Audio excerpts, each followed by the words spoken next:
नमस्कार दोस्तों, study time में आपका फिर से मैं बहुत बहुत स्वागत करता हूं। तो दोस्तों फाइनली व्यापम ने फिर से अपना एग्ज़ाम कैलेंडर जारी कर दिया है और यहां पर फिर से अगर देखा जाए तो ये हमें निराश कर रहा है। आपका पहला प्रश्न है, क्या आप परीक्षा होगी या नहीं होगी कि पिछले कैलेंडर की तरह ये कैलेंडर भी जब एग्ज़ाम की डेट समीप आएगी, पास में आएगी, तो क्या ये कैलेंडर भी हटा दिया जाएगा।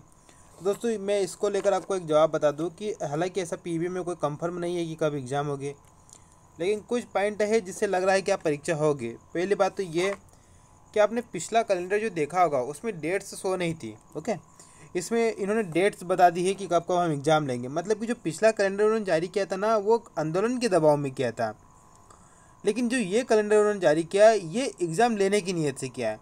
अब यहाँ पर ये मत कहना कि सर वर्ग 1-2 की ज्वाइनिंग नहीं हुई है। मैं जो बात कर रहा हूँ परीक्षा की बात कर रहा हूँ, ज्वाइनिंग की बात नहीं कर रहा हूँ। ज्वाइनिंग ले देना पीवी का काम नहीं है, ये पीवी का काम ज्वाइनिंग देना नहीं है।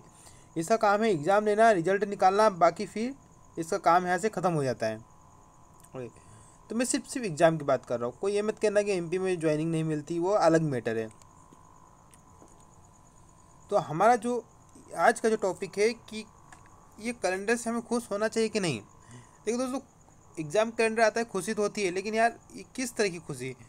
पहले ही वर्ग 3 के अगर आप फॉर्म देखोगे तो वर्ग 3 के फॉर्म कब कब अप्लाई किया था आपने, आपको पता है? 2020 में किए थे, 1 जनवरी।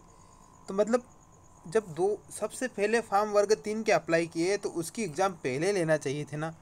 ठीक है, उसकी एग्ज़ाम क्यों नहीं पहले कंडक्ट आप करवा रहे हो? आप कब से वर्ग 3 वाले कब से तैयारी कर रहे हैं और कब तक कर रहे हैं? कब से कर रहे हैं और कब तक करें? आपने इसको 5 मार्च में डाल दिया। मार्च कितनी दूर है दोस्तों अभी।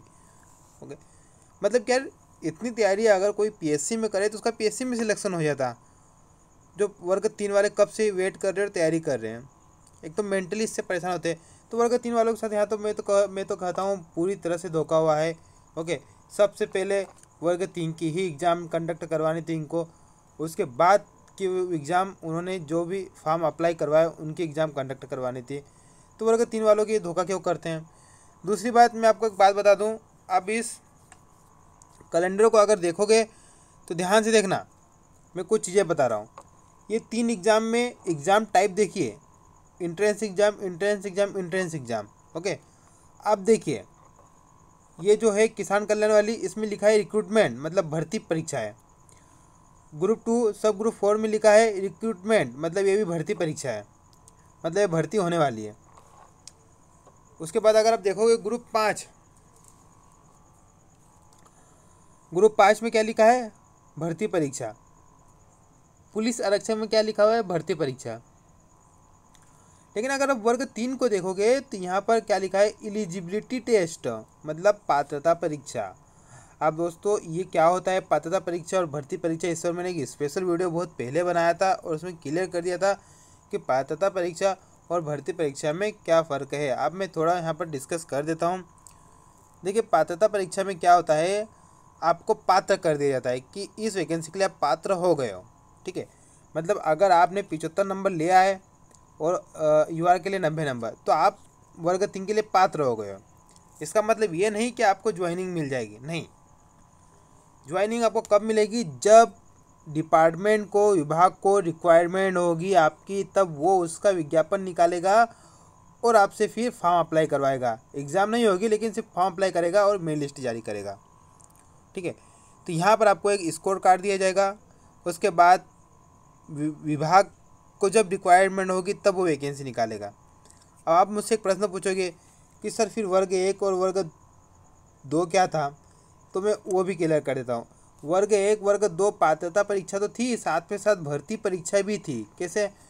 क्योंकि उन्होंने जब रूल बुक जारी की थी दोस्तों, हालांकि मैं एक बात क्लियर करना चाहता हूँ, ये पात्रता परीक्षा मध्य प्रदेश में ऐसा पहली बार हो रहा है।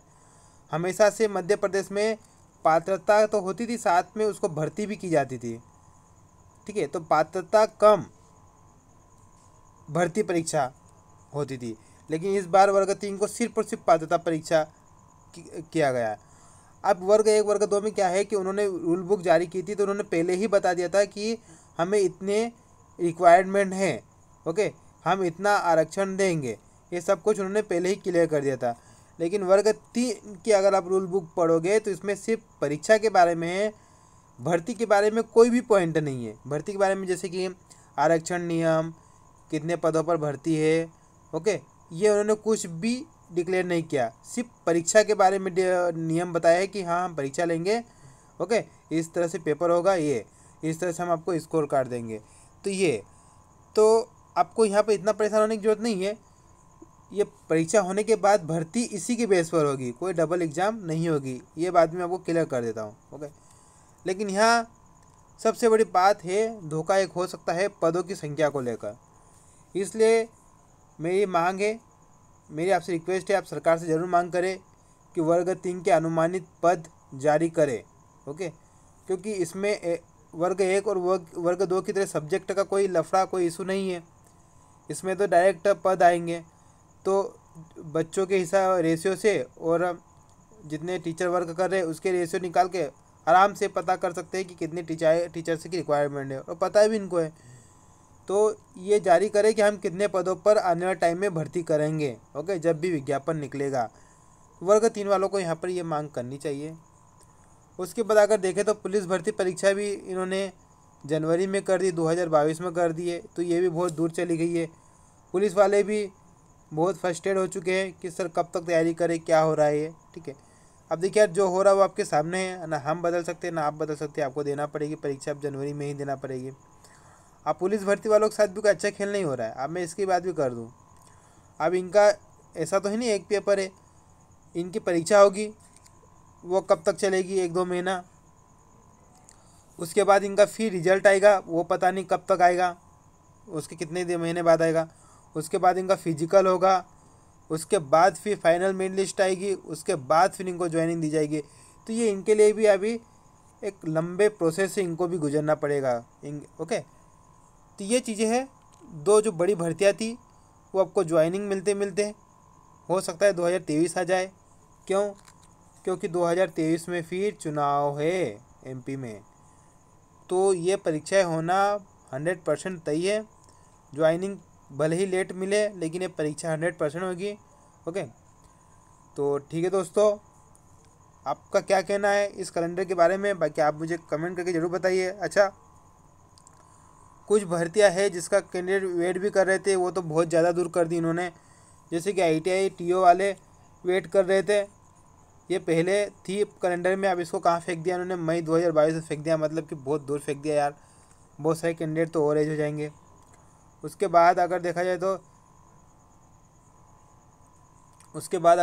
तो कौन सी परीक्षा है इसमें, एक वो परीक्षा नहीं है दोस्तों पटवारी की, ओके। तो यहाँ पर भी एक धोखा मिला। अब पटवारी क्यों नहीं है, मैं किसी और वीडियो में आपसे डिस्कस करूँगा।